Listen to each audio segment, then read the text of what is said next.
Hello students, I am your new faculty. Let me introduce myself. My name is Vikram K. I have completed Bachelor of Engineering in Computer Science and I am going to take computer subjects for you people. Please cooperate with me. Nodi, it is very easy subject and a scoring subject anta ಹೇಳ್ಬೋದು. So ಗಮನ ಇಟ್ಟು ಕೇಳಿ, ಎಲ್ಲ doubts ಇದ್ದರೆ ಕಾಲ್ ಮಾಡಿ, ನಾನು ನಿಮ್ಮ ಡೌಟ್ಸನ್ನು ಬಗೆಹರಿಸ್ತೀನಿ. Okay, corona ಇರೋದ್ರಿಂದ ಈಗ ಈ ಥರ ಆನ್ಲೈನ್ ಕ್ಲಾಸ್ ತಗೊಳ್ಳೋ ಪರಿಸ್ಥಿತಿ ಬಂದಿದೆ. ಸೊ ನಾವು ಒಬ್ರಿಗೊಬ್ರು ಕೋಆಪರೇಟ್ ಮಾಡಿ ಈ ಟಾಸ್ಕನ್ನು ಕಂಪ್ಲೀಟ್ ಮಾಡಬೇಕು ಅಂತ ಭಾವಿಸ್ತೀನಿ. At first, I start with introduction of computers. Computer ಅಂದರೆ ಏನು, ಅದು ಹೇಗೆ ಇಂಟ್ರೊಡ್ಯೂಸ್ ಆಗುತ್ತೆ, ನಿಮ್ಮಲ್ಲಿ ತುಂಬ ಜನಕ್ಕೆ ಆಲ್ರೆಡಿ ಗೊತ್ತಿದೆ. ಓಕೆ, ಆದರೂ ಇಂಟ್ರೊಡಕ್ಷನ್ ಆಫ್ ಕಂಪ್ಯೂಟರ್ಸ್ ಇಂದ ಕ್ಲಾಸನ್ನು ಸ್ಟಾರ್ಟ್ ಮಾಡೋಣ. ಓಕೆ, ಏನು ಕಂಪ್ಯೂಟರ್ ಅಂದರೆ? Computer is on electronic device which accepts data and information from the user, stores in its memory and processes the data and gives the result back to the user. What it means? It means computer ಒಂದು electronic device. ಇದು user ಇಂದ data ಮತ್ತು information ಇಂದ accept ಮಾಡಿಕೊಂಡು ಅದರ ಮೆಮೊರಿಯಲ್ಲಿ ಅದನ್ನ store ಮಾಡ್ಕೊಳುತ್ತೆ. ನಂತರ ಅದನ್ನ ಪ್ರೊಸೆಸ್ ಮಾಡುತ್ತೆ, ಪ್ರೊಸೆಸ್ ಮಾಡಿ ರಿಸಲ್ಟ್ ಅನ್ನ ಕೊಡುತ್ತೆ. Okay, first I will explain you block diagram of computer system. I will draw the diagram here.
Students, this is the block diagram of computer system.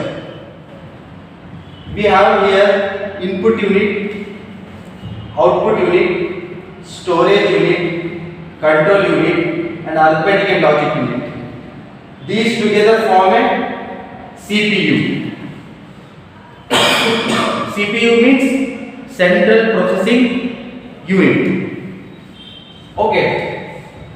Here, if I give 2 plus 3, it should give 5.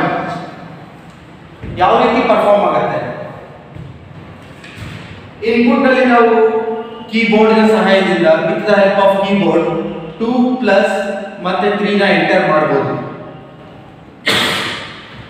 ಆ information input ಮಾಡಿರೋ information ಎಲ್ಲಿ ಹೋಗುತ್ತೆ? First storage unit ಗೆ ಹೋಗುತ್ತೆ. ಎಲ್ಲಿ ಹೋಗುತ್ತೆ? First storage unit ಗೆ ಹೋಗುತ್ತೆ.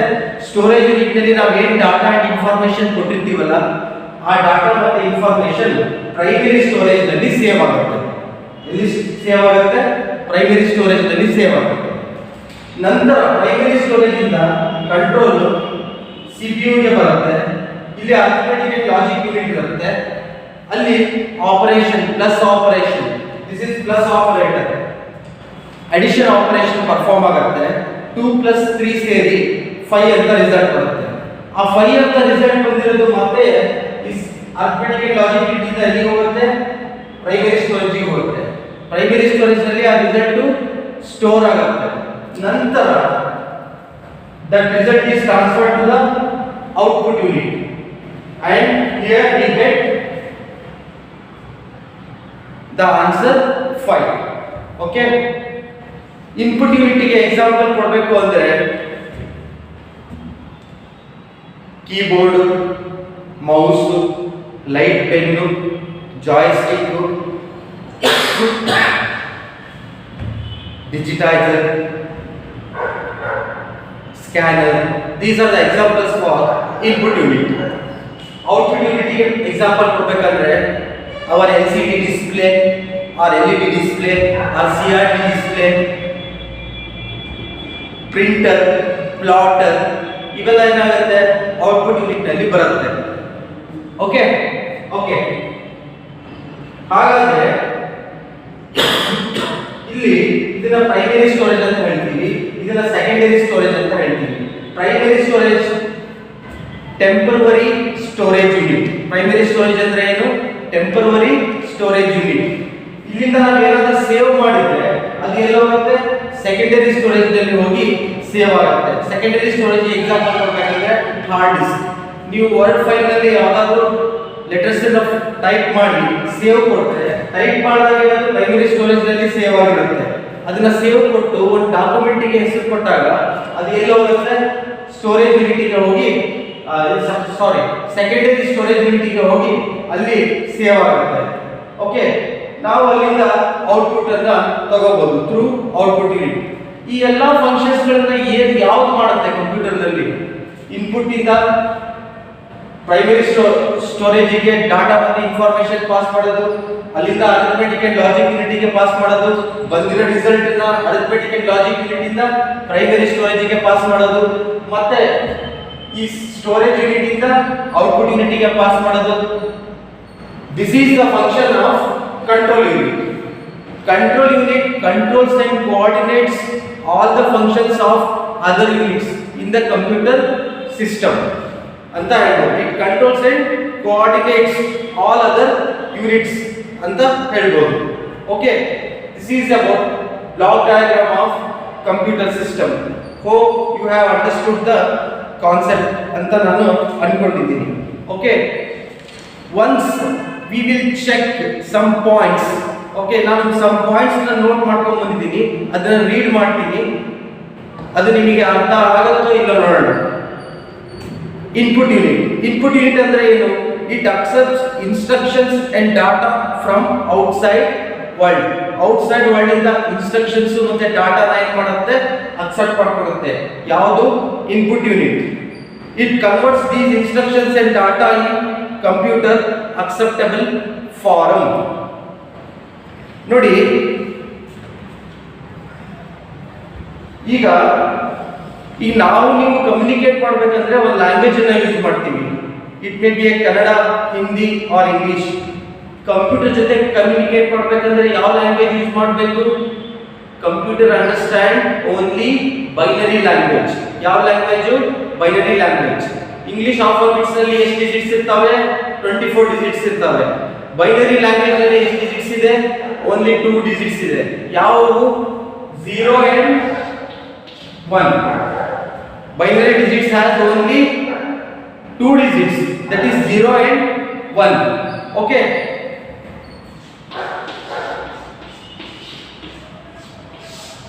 This is some information. ಇದು ಒಂದು ಏನೋ ಇನ್ಫಾರ್ಮೇಶನ್. ಇದು ಕಂಪ್ಯೂಟರ್ಗೆ ಅರ್ಥ ಆಗುತ್ತೆ, ಆದರೆ ಹ್ಯೂಮನ್ಗೆ ಅರ್ಥ ಆಗುತ್ತಾ? ಅರ್ಥ ಆಗೋದಿಲ್ಲ. Okay. That language is called as binary language. It has only 2 bits ಅಂತ ಹೇಳ್ಬೋದು. ಒಂದು 0 ಬಿಟ್, ಇನ್ನೊಂದು 1 ಬಿಟ್ ಅಂತ ಹೇಳ್ಬೋದು. ಓಕೆ. ಇಲ್ಲಿ ಆಸ್ಕಿ ಕೋಡ್ ಅನ್ನೋ ಕಾನ್ಸೆಪ್ಟ್ ಬರುತ್ತೆ. ಆಸ್ಕಿ ಅಂದ್ರೆ ASCII.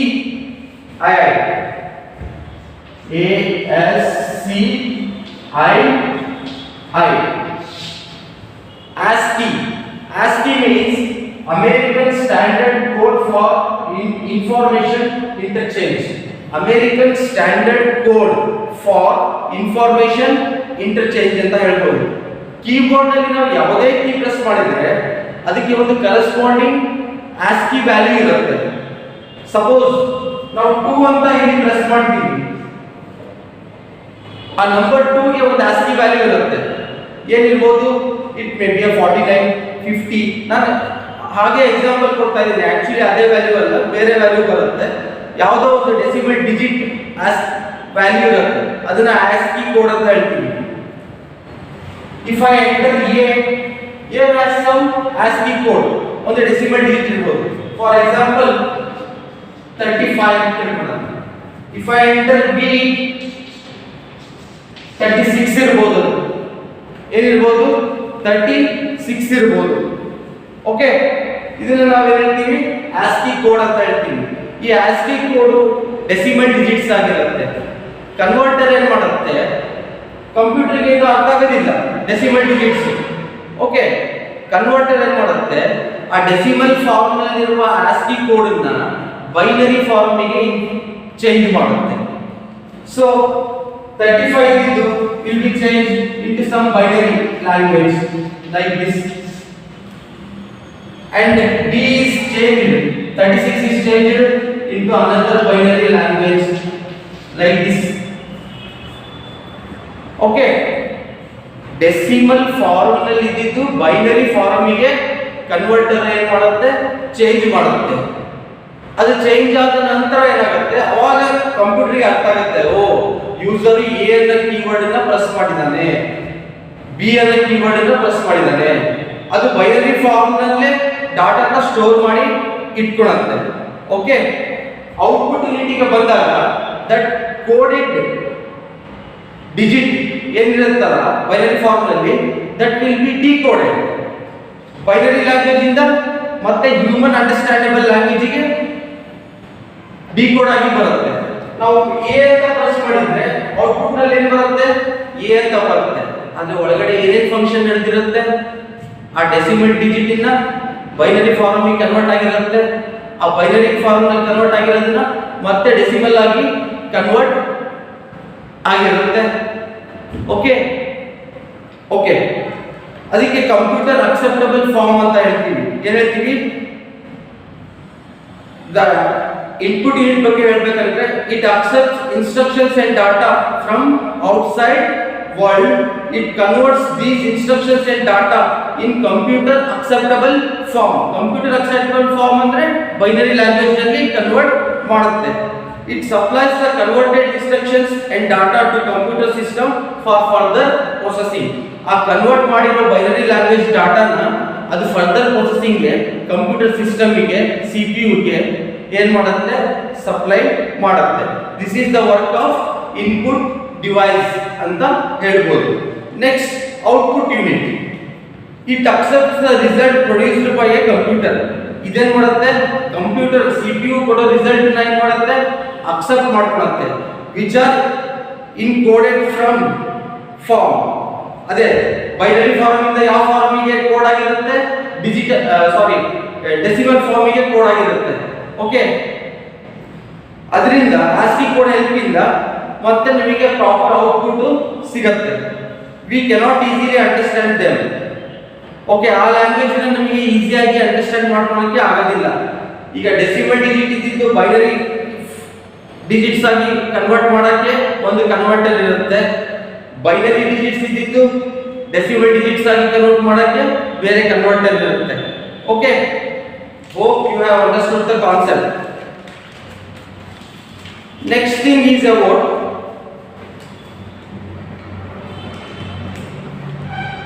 Storage unit. ನೆಕ್ಸ್ಟ್ ಎಲ್ಲಿಗೆ ಬರೋಣ, ಸ್ಟೋರೇಜ್ ಯೂನಿಟ್ಗೆ ಬರೋಣ. This is the storage unit ಅಂತ ಹೇಳ್ಬೋದು. ಅಲ್ಲಿ ಪ್ರೈಮರಿ ಸ್ಟೋರೇಜ್ ಇರುತ್ತೆ ಮತ್ತೆ ಸೆಕೆಂಡರಿ ಸ್ಟೋರೇಜ್ ಕೂಡ ಇರುತ್ತೆ.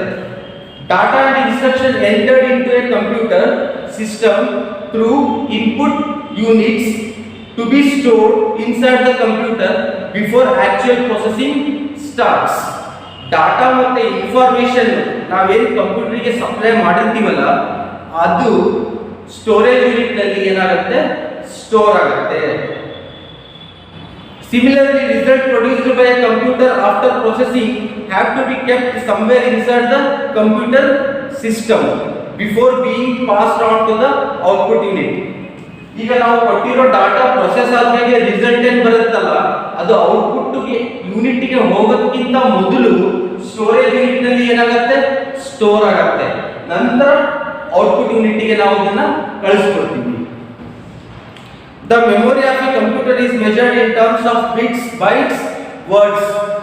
Memory ಯಾವ ರೀತಿ ಮೆಜರ್ ಮಾಡ್ತಾರೆ ಕಂಪ್ಯೂಟರ್ ನಲ್ಲಿ, in terms of bits, bytes and words. ಏನಿದು ಬಿಟ್ ಅಂದ್ರೆ, a bit is a binary digit and is either a 0 or 1.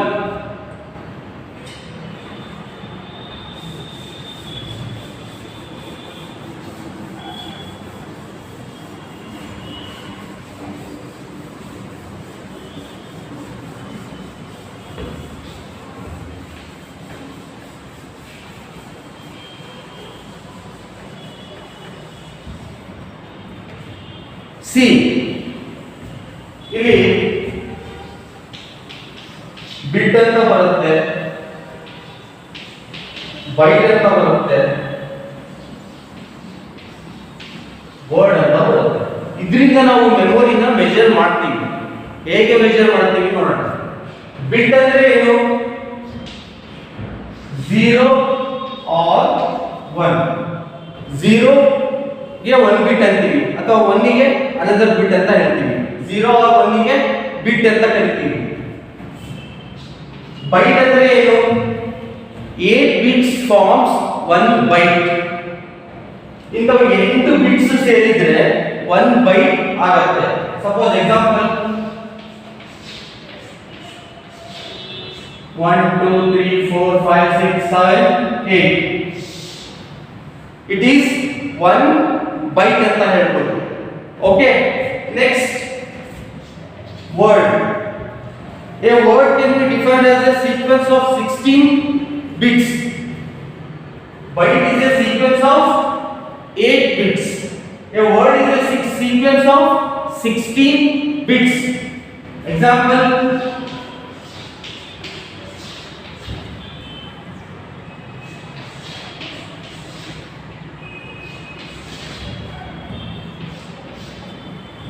ನೋಡಿ ಇಲ್ಲಿ ಎಷ್ಟು ಬೈಟ್ಸ್ ಇದೆ, ಎಷ್ಟು ಬಿಟ್ಸ್ ಇದೆ. 1 2 3 4 5 6 7 8 9 10 11 12 13 14 15 16 ಬಿಟ್ಸ್ ಇದೆ.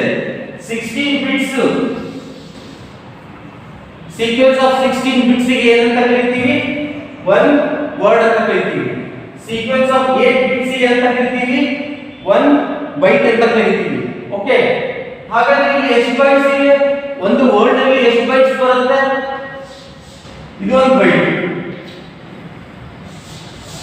and this is another byte. Second one, this is first one, this is second one. ಹಾಗಾದ್ರೆ ಒಂದು ವರ್ಡ್ ಅಲ್ಲಿ ಎಷ್ಟು ಬೈಟ್ಸ್ ಇರುತ್ತೆ? ಒಂದು ವರ್ಡ್ ಅಲ್ಲಿ 16 ಬಿಟ್ಸ್ ಇರುತ್ತೆ, 2 ಬೈಟ್ಸ್ ಇರುತ್ತೆ. ಒಂದು ವರ್ಡ್ ಅಲ್ಲಿ 16 ಬಿಟ್ಸ್ ಇರುತ್ತೆ, 2 ಬೈಟ್ಸ್ ಇರುತ್ತೆ. Hope you have understood the concept.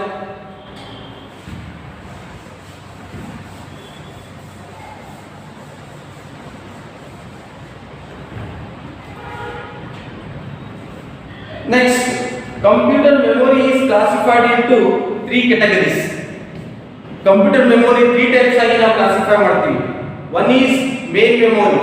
ನಾ ಪ್ರೈಮರಿ ಮೆಮೊರಿ ಅಂತ ಬರ್ದಿದ್ನಲ್ಲ, ಅದನ್ನ ಮೇನ್ ಮೆಮೊರಿ ಅಂತಾನೂ ಕರೀತಾರೆ, ಮತ್ತೆ ಟೆಂಪರರಿ ಮೆಮೊರಿ ಅಂತಾನೂ ಕರೀತಾರೆ. One is main memory.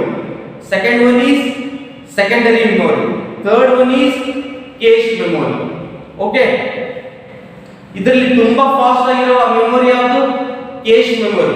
ಅಲ್ಲಿಂದ ಡಾಟಾನ ಸ್ಟೋರ್ ಮಾಡೋದು ಮತ್ತೆ ರಿಟ್ರೀವ್ ಮಾಡೋದು ತುಂಬಾ ಫಾಸ್ಟ್ ಆಗಿರುತ್ತೆ. ಓಕೆ, ಕೇಶ್ ಮೆಮೊರಿ ನೆಕ್ಸ್ಟ್ ಏನು ಬರುತ್ತೆ? ಮೇನ್ ಮೆಮೊರಿ ಬರುತ್ತೆ. ಮೇನ್ ಮೆಮೊರಿ ನೆಕ್ಸ್ಟ್ ಏನು ಬರುತ್ತೆ? ಸೆಕೆಂಡರಿ ಮೆಮೊರಿ ಬರುತ್ತೆ. Cache memory is cache memory is a high speed memory. ಅದು ಒಂದು high speed memory and placed between CPU and main memory. Okay, ಇದನ್ನ CPU ಮತ್ತು ಮೇನ್ ಮೆಮೊರಿ ನಡುವೆ ಇರುತ್ತೆ. ಯಾವುದು? Cache memory. ಅದನ್ನ ನಾನು ಬ್ಲಾಕ್ ಡಯಾಗ್ರಾಮ್ ನಲ್ಲಿ ತೋರಿಸಿಲ್ಲ, ಆದ್ರೆ ಪ್ರೈಮರಿ ಮೆಮೊರಿ ಅಂದ್ರೆ ಮೇನ್ ಮೆಮೊರಿ ಮತ್ತೆ ಸಿಪಿಯು ನಡುವೆ ಇರುತ್ತೆ, ಕೇಶ್ ಮೆಮೊರಿ ಇರುತ್ತೆ. ಓಕೆ, 3 ಟೈಪ್ಸ್ ಆಫ್ ಮೆಮೊರಿಯಲ್ಲಿ ನಾವು ಮೆಮೊರಿ ಯೂನಿಟ್ ನ ಡಿವೈಡ್ ಮಾಡಬಹುದು. One is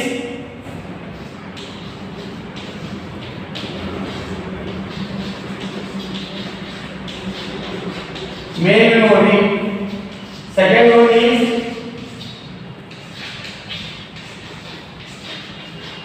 secondary memory, third one is cache memory. Main memory, that is primary memory or temporary memory, secondary memory, then cache memory. Okay, confuse ಮಾಡ್ಕೋಬೇಡಿ. Brief ಆಗಿ ಹೇಳಬೇಕು ಅಂದ್ರೆ this cache memory is placed between the main memory and the CPU. It is a high speed memory ಅಂತ ಹೇಳ್ಬೋದು. Next, main memory ಅಂದ್ರೆ primary memory. ನೀವು ನೋಡಿದ್ದೀರಾ. Okay, information ಏನಿದ್ರು ಎದ್ರಲ್ಲಿ ಸ್ಟೋರ್ ಆಗುತ್ತೆ? ಫಸ್ಟ್ ಪ್ರೈಮರಿ ಮೆಮೊರಿಯಲ್ಲಿ ಸ್ಟೋರ್ ಆಗುತ್ತೆ, ದಟ್ ಈಸ್ ಮೇನ್ ಮೆಮೊರಿಯಲ್ಲಿ ಸ್ಟೋರ್ ಆಗುತ್ತೆ. ನಂತರ ನಾವು ಸೇವ್ ಕೊಟ್ಟಾಗ ಎಲ್ಲಿಗೆ ಹೋಗುತ್ತೆ? ಸೆಕೆಂಡರಿ ಮೆಮೊರಿಗೆ ಬರುತ್ತೆ. ಎಕ್ಸಾಂಪಲ್, ಸೆಕೆಂಡರಿ ಮೆಮೊರಿಗೆ ಹಾರ್ಡ್ ಡಿಸ್ಕ್ ಅಂತ ಹೇಳ್ಬೋದು. ಓಕೆ,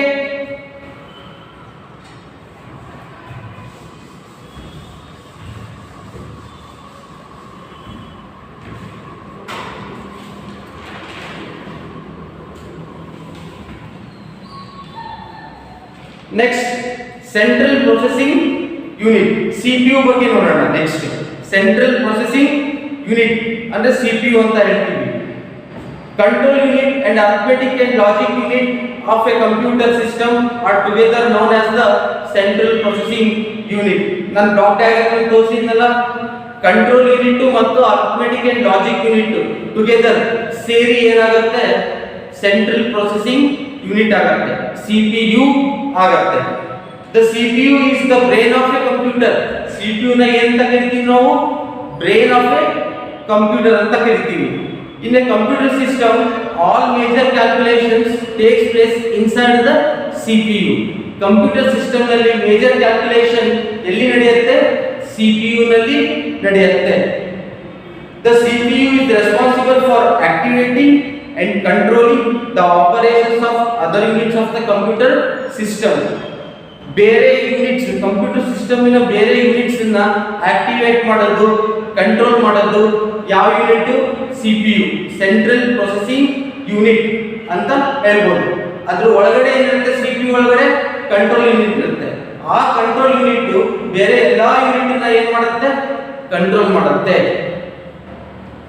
ನೆಕ್ಸ್ಟ್, ಕಂಟ್ರೋಲ್ ಯೂನಿಟ್ ಬಗ್ಗೆ ಹೇಳ್ತೀನಿ. Control unit This is an important unit in a computer. It controls and coordinates the activities of all the units of a computer system. It controls and coordinates the activities of all other units in the computer system ಅಂತ ಹೇಳ್ಬೋದು. ಅದನ್ನ ಏನಂತ ಕರಿತೀವಿ? Control unit ಅಂತ ಕಾಲ್ ಮಾಡ್ತೀವಿ. It acts as a supervisor in a computer system. CPU ನ brain ಗೆ ಹೋಲಿಸಿದೀವಿ, human brain ಗೆ ಹೋಲಿಸಿದೀವಿ, ಬ್ರೈನ್ ಆಫ್ ಎ ಕಂಪ್ಯೂಟರ್ ಅಂತ. ಕಂಟ್ರೋಲ್ ಯೂನಿಟ್ ನ ಸೂಪರ್ವೈಸರ್ ಅಂತ ನಾವು ಕಾಲ್ ಮಾಡಬಹುದು. It acts as A supervisor in a computer system ಅಂತ ಹೇಳ್ಬೋದು. The following are some of the functions performed by the control unit. Control unit ಇಂದ ಕೆಲವೊಂದು ಫಂಕ್ಷನ್ಸ್ ನ ಕಂಟ್ರೋಲ್ ಯೂನಿಟ್ ಮೇಜರ್ ಆಗಿ ಮಾಡುವ ಫಂಕ್ಷನ್ಸ್ ಗಳು ಯಾವ ಅಂದ್ರೆ, first controlling the transfer of data and instruction to and from the main memory. Data and instruction main ಮೆಮೊರಿಗೆ ತರೋದು, ಮೇನ್ ಮೆಮೊರಿಯಿಂದ ಮತ್ತೆ ಬೇರೆ ಯೂನಿಟ್ಗೆ ತಗೊಂಡು ಹೋಗೋದು, ಇದೆಲ್ಲ ಯಾವ ಕಂಟ್ರೋಲ್ ಮಾಡುತ್ತೆ? ಕಂಟ್ರೋಲ್ ಯೂನಿಟ್ ಕಂಟ್ರೋಲ್ ಮಾಡುತ್ತೆ. Controlling input and output devices, input ಮತ್ತು ಔಟ್ಪುಟ್ ಡಿವೈಸಸ್ ಅನ್ನು ಯಾವ ಕಂಟ್ರೋಲ್ ಮಾಡುತ್ತೆ? ಕಂಟ್ರೋಲ್ ಯೂನಿಟ್ ಕಂಟ್ರೋಲ್ ಮಾಡುತ್ತೆ. The overall supervision of computer system, the overall supervision of computer system ಯಾವುದು ಮಾಡುತ್ತೆ? ಕಂಟ್ರೋಲ್ ಯೂನಿಟ್ ಮಾಡುತ್ತೆ ಅಂತ ಹೇಳ್ಬೋದು. Okay, next arithmetic and logic unit. Next concept ಏನು ಬರೋಣ? Arithmetic and logic unit. ನೋಡಿ, ಇದಕ್ಕೆ ಯಾಕೆ ನಾವು ಅರಿಥಮೆಟಿಕ್ ಅಂಡ್ ಲಾಜಿಕ್ ಯೂನಿಟ್ ಅಂತ ಕರಿತೀವಿ ಅಂದ್ರೆ, arithmetic operations, addition, subtraction, multiplication, division ಎಲ್ಲ ನಡೆಯೋದಿಲ್ಲಿ ಅರಿಥಮೆಟಿಕ್ ಯೂನಿಟ್ ಅಲ್ಲಿ. ಮತ್ತೆ ಲಾಜಿಕಲ್ ಆಪರೇಷನ್ಸ್ ಅಂದ್ರೆ A is greater than B. ಹೌದಾ ಅಲ್ಲ ಚೆಕ್ ಮಾಡೋಣ. ಇಲ್ಲಿ ಏನು ಬಂತು? ಗ್ರೇಟರ್ ದೆನ್ ಸೈನ್ ಬಂತು. A ಯಾವ ಸೈನ್ ಬಂತು? ಗ್ರೇಟರ್ ದೆನ್ ಸೈನ್ ಬಂತು. B is less than E, less than sign ಬಂತು. X is equal to Y, equal sign ಬಂತು. ಓಕೆ, ಇವೆಲ್ಲ ಏನು ಹೇಳ್ತೀವಿ ನಾವು? ಲಾಜಿಕಲ್ ಆಪರೇಟರ್ಸ್ ಅಂತ ಕರಿತೀವಿ. ಇದನ್ನ ಏನಂತ ಕರಿತೀವಿ? ಲಾಜಿಕಲ್ ಆಪರೇಟರ್ಸ್ ಅಂತ ಕರಿತೀವಿ. ಈ ಚೆಕಿಂಗ್ ಎಲ್ಲ ಎಲ್ಲಿ ನಡೆಯುತ್ತೆ? Inside the arithmetic and logic unit ನಲ್ಲಿ ನಡೆಯುತ್ತೆ. Okay, hope you understand. Arithmetic and logic unit, all calculations are carried out in this unit. ಎಲ್ಲ ಕ್ಯಾಲ್ಕುಲೇಷನ್ ಈ ಯೂನಿಟ್ ಅಲ್ಲಿ ನಾವು ಮಾಡ್ತೀವಿ. It consists of an electronic circuitry which performs arithmetic operations. ಇದರಲ್ಲಿ ಒಂದು electronic ಸರ್ಕ್ಯೂಟರಿ ಇರುತ್ತೆ. ಇದರಲ್ಲಿ ಅರಿಥಮೆಟಿಕ್ ಅಂಡ್ ಲಾಜಿಕ್ ಯೂನಿಟ್ ಅಲ್ಲಿ ಆ ಎಲೆಕ್ಟ್ರಾನಿಕ್ ಸರ್ಕ್ಯೂಟರಿ ಏನು ಮಾಡುತ್ತೆ? ಅರಿಥಮೆಟಿಕ್ ಆಪರೇಷನ್ಸ್ ಅನ್ನ ಪರ್ಫಾರ್ಮ್ ಮಾಡುತ್ತೆ. ಅರಿಥಮೆಟಿಕ್ ಆಪರೇಷನ್ಸ್ ಅಂದ್ರೆ ಯಾವ್ಯಾವು? ಅಡಿಷನ್, ಸಬ್ಸ್ಟ್ರಾಕ್ಷನ್, ಮಲ್ಟಿಪ್ಲಿಕೇಶನ್, ಡಿವಿಷನ್, ಇವನ್ನೆಲ್ಲ ಅರಿಥಮೆಟಿಕ್ ಆಪರೇಷನ್ಸ್ ಅಂತ ನಾವು ಕರಿತೀವಿ. Okay, it also consists of a logic circuitry which performs logic operations. ಇದರಲ್ಲಿ ಲಾಜಿಕ್ ಸರ್ಕ್ಯೂಟರಿ ಕೂಡ ಇರುತ್ತೆ. ಆ ಲಾಜಿಕ್ ಸರ್ಕ್ಯೂಟರಿ ಏನು ಮಾಡುತ್ತೆ? ಲಾಜಿಕ್ ಆಪರೇಷನ್ಸ್ ಅನ್ನು ಪರ್ಫಾರ್ಮ್ ಮಾಡುತ್ತೆ. ಅದೇ ಹೇಳಿದ್ನಲ್ಲ, A is greater than B, D is less than E, X is equal to Y. ಈ ರೀತಿ ಲಾಜಿಕಲ್ ಆಪರೇಷನ್ಸ್ ಎಲ್ಲ ಚೆಕ್ ಮಾಡೋದು ಯಾವುದು? Arithmetic and logic unit. ಅದರಲ್ಲಿ ಲಾಜಿಕ್ ಯೂನಿಟ್ ನಲ್ಲಿ ಈ ಆಪರೇಷನ್ಸ್ ಗಳು ನಡೀತವೆ. The arithmetic unit acts as an accountant. Arithmetic unit ಯಾವ ತರ ಆಕ್ಟ್ ಮಾಡುತ್ತೆ? ಅಕೌಂಟೆಂಟ್ ತರ ಆಕ್ಟ್ ಮಾಡುತ್ತೆ. While the logic unit acts as a personal secretary. Logic unit ನಾವು ಯಾದಕ್ಕೆ ಹೋಲಿಸ್ತೀವಿ? ಪರ್ಸನಲ್ ಸೆಕ್ರೆಟರಿಗೆ ಹೋಲಿಸ್ತೀವಿ. ನೋಡಿ, CPU ಗೆ ಯಾದಕ್ಕೆ ಹೋಲಿಸಿದ್ವಿ? ಬ್ರೈನ್ ಆಫ್ ಎ ಕಂಪ್ಯೂಟರ್ ಅಂತ ಕರೀತೀವಿ. ಓಕೆ, ನೆಕ್ಸ್ಟ್ ಕಂಟ್ರೋಲ್ ಯೂನಿಟ್ ಗೆ ಯಾದಕ್ಕೆ ಹೋಲಿಸಿದ್ವಿ? ಸೂಪರ್ವೈಸರ್ ಆಫ್ ಎ ಕಂಪ್ಯೂಟರ್ ಅಂತ ಕರೀತೀವಿ. ಓಕೆ, ಅರಿಥಮೆಟಿಕ್ ಯೂನಿಟ್ ನ ಏನಂತ ಕರೀತೀವಿ? ಅಕೌಂಟೆಂಟ್ ಆಫ್ ಎ ಕಂಪ್ಯೂಟರ್ ಅಂತ ಹೇಳ್ಬೋದು. ವೈಲ್ ದ ಲಾಜಿಕ್ ಯೂನಿಟ್ ನ ಏನಂತ ಕರೀತೀವಿ? Personal secretary of A computer ಅಂತ ಕರೀತೀವಿ. Okay okay, I think it's enough now. Next class ಅಲ್ಲಿ ಡೀಟೇಲ್ ಆಗಿ ಮೇನ್ ಮೆಮೊರಿ ಬಗ್ಗೆ ತಿಳ್ಕೊಳ್ಳೋಣ. ಓಕೆ, ಆಮೇಲೆ ಇನ್ಪುಟ್ ಡಿವೈಸಸ್ ನೋಡೋಣ, ಔಟ್ಪುಟ್ ಡಿವೈಸಸ್ ನೋಡೋಣ. ಓಕೆ, ಇದೆಲ್ಲ ಮುಗಿದ ಮೇಲೆ ನಾವು ಸಿಲೆಬಸ್ಸಿಗೆ ಹೋಗೋಣ. ಯಾಕಂದ್ರೆ ನಿಮಗೆ ಬೇಸಿಕ್ಸ್ ಸರಿ ಇಲ್ಲ ಅಂದ್ರೆ ನೆಕ್ಸ್ಟ್ ಕಾನ್ಸೆಪ್ಟ್ ಅರ್ಥ ಆಗೋದಿಲ್ಲ. ಓಕೆ ಓಕೆ, ಈ ಸೆಷನ್ ಎಂಡ್ ಮಾಡೋದಕ್ಕಿಂತ ಮೊದಲು ನಾನು ಇನ್ನೊಂದ್ಸಲ ರಿಪೀಟ್ ಮಾಡಕ್ಕೆ ಇಷ್ಟಪಡ್ತೀನಿ. ಯಾವುದು ಆಸ್ಕಿ ಕೋಡ್ ನಿಮ್ಗೆ ಅರ್ಥ ಆಗಿಲ್ಲ ಇಲ್ಲೋ ಅಂತ.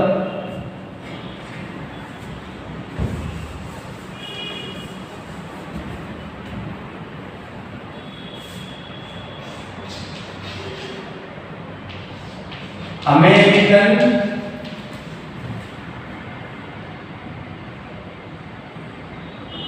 Standard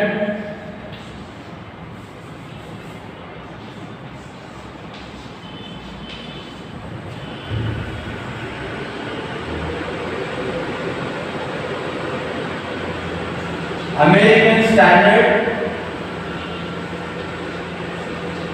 Code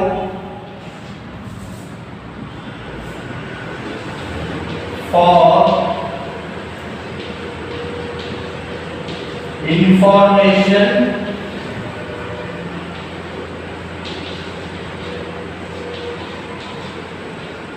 Interchange. ಇದನ್ನ ಏನಂತ ಹೇಳ್ತೀವಿ?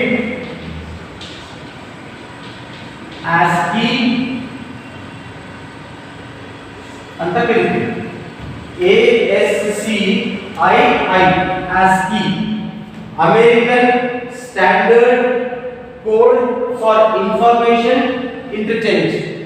American Standard Code for Information Interchange ಅಂತ ಹೇಳಿ 127 ASCII ಕೋಡ್ ಅನ್ನ ಪ್ರಿಪೇರ್ ಮಾಡಿದ್ದಾರೆ.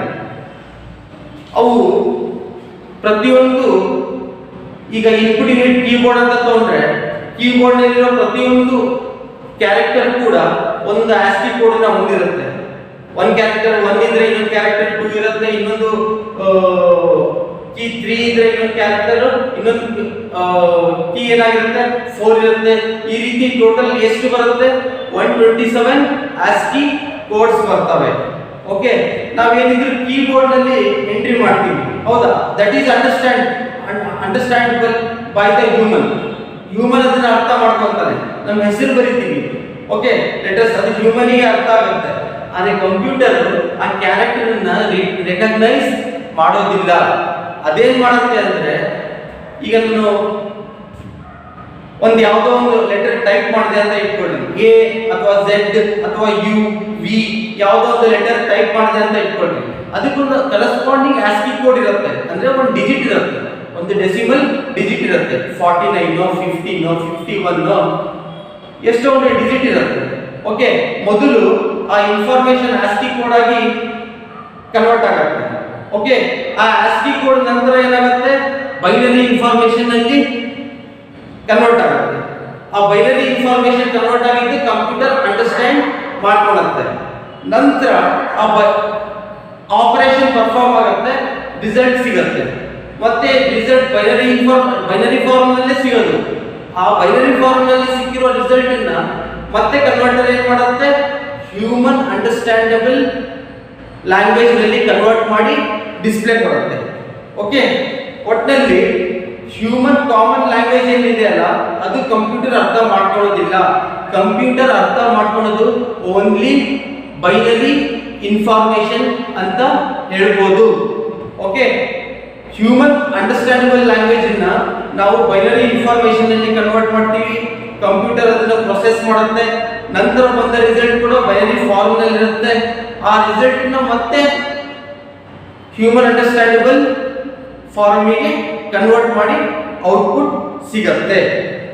ಓಕೆ ಓಕೆ, ಇವತ್ತಿನ ಕ್ಲಾಸಲ್ಲಿ ಇಷ್ಟು ಸಾಕು. ನೆಕ್ಸ್ಟ್ ಕ್ಲಾಸಲ್ಲಿ ಮೆಮೊರಿ ಯೂನಿಟ್ ಬಗ್ಗೆ ಡೀಪ್ ಆಗಿ ನೋಡೋಣ. ರ್ಯಾಮ್ ಅಂತ ಬರುತ್ತೆ, ರಾಮ್ ಅಂತ ಬರುತ್ತೆ. ಓಕೆ, ಅವನ್ನೆಲ್ಲ ನೆಕ್ಸ್ಟ್ ಕ್ಲಾಸಲ್ಲಿ ಸ್ಟಡಿ ಮಾಡೋಣ. Okay, until then good bye, have a nice day.